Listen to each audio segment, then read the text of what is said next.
from heavenlyhomemakers.com, and I've talked a lot about grinding wheat on my blog, and a lot of you have asked questions about how exactly that works.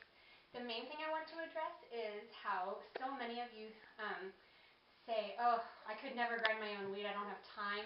And I just want to show you that it's a machine, and you plug it in and you put your wheat in it and you turn it on and it grinds it for you. And you don't have to go to any effort, it's not hard at all. So I use a Nutrimill. I love it. I recommend the Nutrimill. I know that others have recommended other different grain mills and they love them. I just love my Nutrimill, so that's the one I know of and that's the one I talk up. I usually use Wheat Montana, Prairie Gold wheat. It is chemical-free, hard white wheat. I like the white wheat best just because it is easier to work with. It's the same nutritional value as the red wheat. I just prefer white. So I usually pour my wheat into a different container just to make it easier, because lugging 50-pound containers around of wheat is pretty difficult. So to grind flour, you just take the lid off, scoop the wheat into the canister up top. This holds about, I think I usually do about 7 or 8 cups of wheat. I honestly don't usually measure it. I just put it in until it's about there.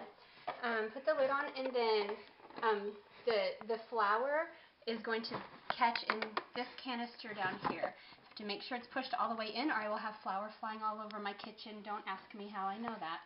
I have it on high, and I'm just going to turn it on. Hold your ears, it's going to get loud.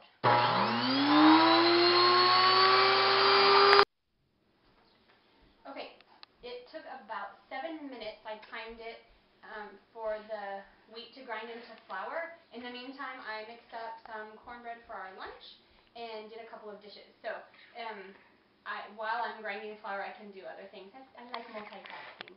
So now that it's finished, I'm just going to pull this out, kind of tap it down to get the wheat or the flour to all fall in. Just kind of tap all the wheat off of it, empty this little canister, and there is all of the freshly ground flour. I like to put mine into an old ice cream bucket that I have. I store this in the freezer. You have to store your freshly ground flour in the freezer, otherwise it goes rancid very easily. So either use it right away or freeze it. So that is how you use your Nutrimill to grind flour.